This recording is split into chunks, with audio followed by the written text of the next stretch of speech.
ថ្ងៃនេះគឺជាបុណ្យដ៏ធំនិងមានសារៈសំខាន់យ៉ាងខ្លាំងមួយនៅក្នុងព្រះពុទ្ធសាសនា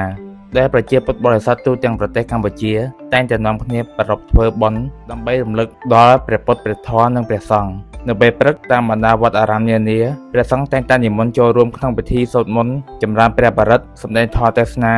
និងពិធីរាប់បាតដោយរៀងរាល់ឆ្នាំប្រជាពលរដ្ឋជាច្រើនក៏បាននាំគ្នាយកចង្ហាន់អាហារផ្លែឈើនិងទានផ្សេងៗទៅប្រគេនព្រះសង្ឃដើម្បីសន្សំកុសលផងដែរចំណែកនៅពេលថ្ងៃបរិយាកាសនៅតាមវត្តអារាមនៅតែមានភាពអ៊ូអរដោយមានកម្មវិធីសូត្រមន្តស្ដាប់ធម៌ទេសនានិងការធ្វើបុណ្យទានជាបន្តបន្ទាប់ប្រជាពលរដ្ឋបរិស័ទមកពីគ្រប់ទិសទីអញ្ជើញចូលរួមយ៉ាងច្រើនដើម្បីទទួលយកធម៌ជាគ្រឿងដឹកនាំជីវិតនិងបង្កើនសេចក្តីសុខសាន្តក្នុងចិត្តលុះដល់ពេលល្ងាចកម្មវិធីទេសនាកាន់តែមានភាពអធិកអធមដោយមានពិធីស្រង់ព្រះបូជាប្រទីបថ្វាយផ្កានិងអុជទៀនជុំវិញព្រះវិហារពន្លឺប្រទីបដែលភ្លឺចែងចាំងបន្សល់ទុកបរិយាកាសស្ងប់ស្ងាត់ស្រស់ស្រាយនិងពោរពេញដោយសេចក្តីជ្រះថ្លាក្រៅពីនេះក៏មានកម្មវិធីផ្សេងៗទៀតដែលទាក់ទងនឹងព្រះពុទ្ធសាសនា